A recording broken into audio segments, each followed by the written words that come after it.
I am here today with Dr. Camila Hochman-Mendez, Director of the Regenerative Medicine Research at the Texas Heart Institute. Hello, Dr. Hochman-Mendez. How are you? I'm great. Thank you for inviting me. Thank you so much for being here today. So you are collaborating with the University of Houston on a fascinating project that was published in Nature Electronics. Can you tell me more about the details of that and your team's groundbreaking research? Actually, this is part of a bigger idea that we have for trying to create some of the missing tools.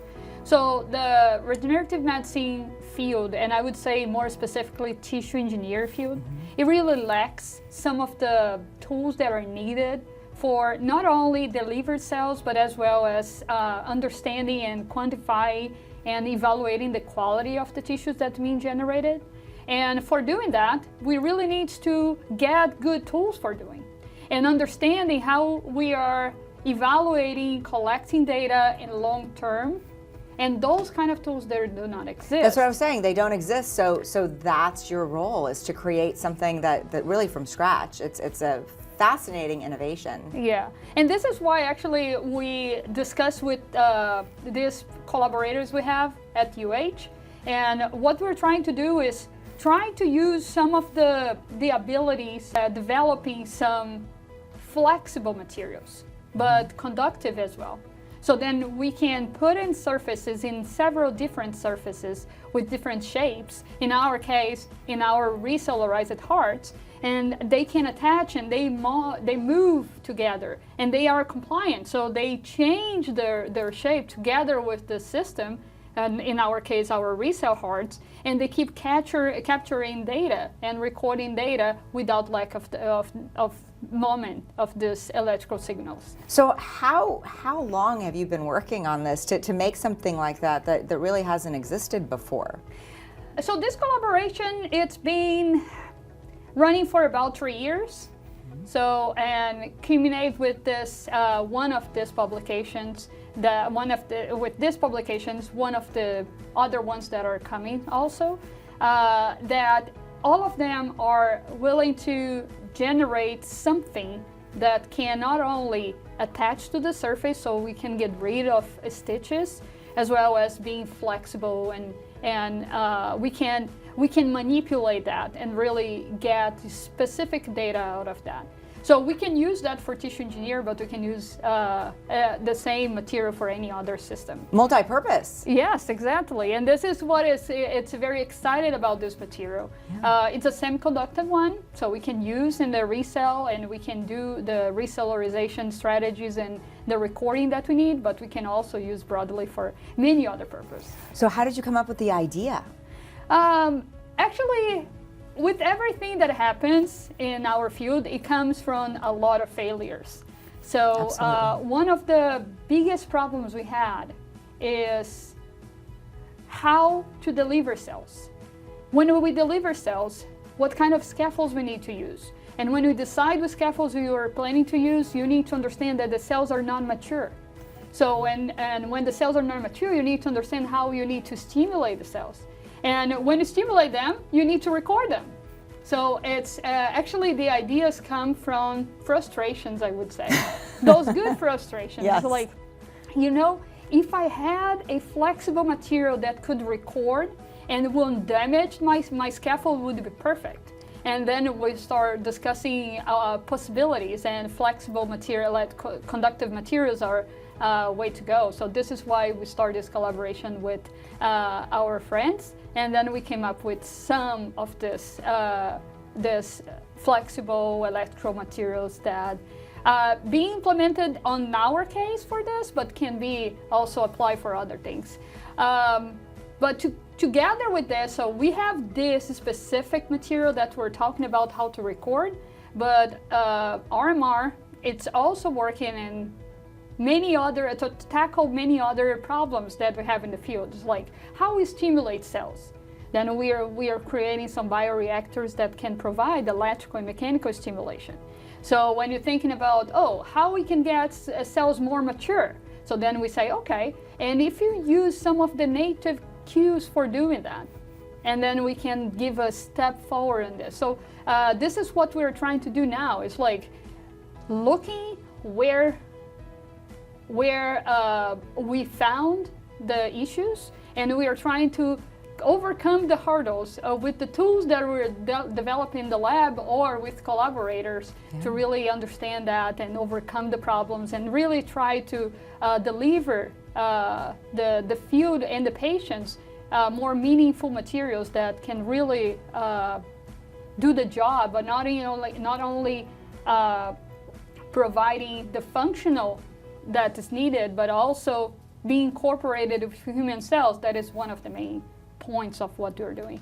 How lucky we are to live in a city that has so many phenomenal learning institutions like U of H. It's a tremendous benefit to have people right here in Houston where you can really collaborate day to day, face to face, finally, face to face, to create all of these phenomenal tools and really change the quality of life for so many people on the planet. Yeah, I think this is what really got me very excited to come to TMC. It's like we do have either internally or externally collaborators that can that have a lot of possibilities, right?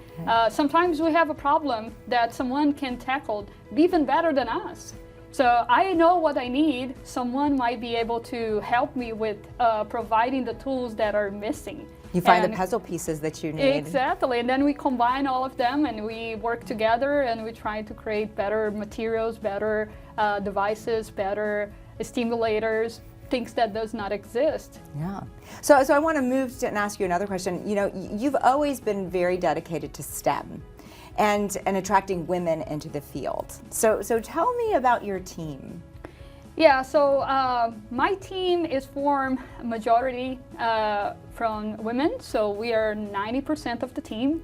And I would say that didn't happen on purpose, so it's not intentional, right? I think I'm very fortunate to start collecting good fruits out of a whole international movement for increasing women's in science, right? So STEM, the interest of people in STEM and the engagement of this new generation of women that are really being attracted for something that was traditionally for men, identified or at least explored by men or exposed to men, right? And right now, what happened is a whole phenomenon. So I do have larger numbers and better quality of candidates that for the positions I had open. So I was very fortunate to be able to create this, I would say, unique group that we have. So how competitive is it to work on your team? So it's competitive. Very, very competitive. So yes. I would say we do everything that any kind of group could do. We do have great ideas, we do have hands-on, so we don't separate what is men's jobs, women's jobs, we all work together. And I think this is what we're planning to do. We're just trying to find a better environment that everybody can discuss and everybody are open to come up with different ideas, discuss, and this does not relate to any sex or gender or anything like that, I think. Absolutely. However, if there are little girls and young women that are thinking about coming into this field, what piece of advice could you give them? So I would say I give the same advice that I give to my 3 daughters. I do have 3 daughters. So you just need to find your passion, you know? Everything that depends on how much passion you have. And it doesn't matter what you are looking for. If you are passionate about that and you are very excited about that, you'll be the best. And that independent of what kind of special career you're looking. Of course, I hope that my kids look for STEM, but I think the whole point is you don't need to limit the kids. And this is how I see that was happening in the past. People are being exposed for a specific and very target futures and kind of professional and endeavors, right? And now the world is empty, it's open, so you can broadly try to find whatever you want. So I really encourage women's in STEM because it helps us. So multifunctional brains working all over, having not conventional approaches for tackle the problems. So I think that is independent of gender or sex or anything. Everybody's capable of doing whatever they want if they are educated, if they are committed, and if they are excited. Excited and have that passion. Yes. Absolutely. So what are you the most excited about? Because we're for 2023. I mean, it's coming right up. So what are you the most excited about for the future? Actually, I'm very excited about 2023 because I feel now that we do have most, not all, but most of the tools we're missing in the previous year to achieve our main goal in tissue engineering, right? So we do have a working prototype of a mechanical electrical stimulation devices. We have some materials to help us collecting data from those tissue engineered products.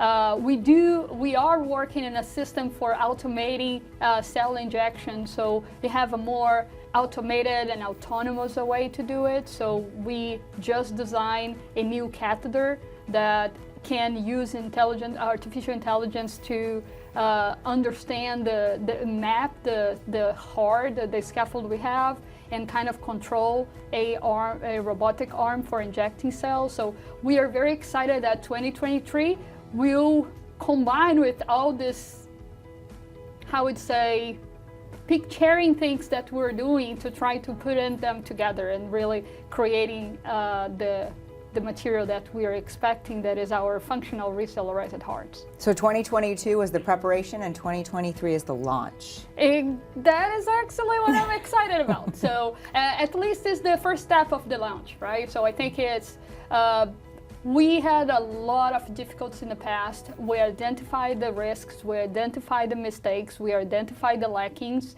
and we spent a few years trying to create things, and it can be just devices or technology or methodology to really improve the system. And now we are ready to put it all them together and at the end see the result. Incredible. I can't wait to see the results too. Thank you so much for being here today. So thank you for inviting me. It's always a pleasure. We'll see you next time on The Heartbeat. I'm Maya Pomeroy.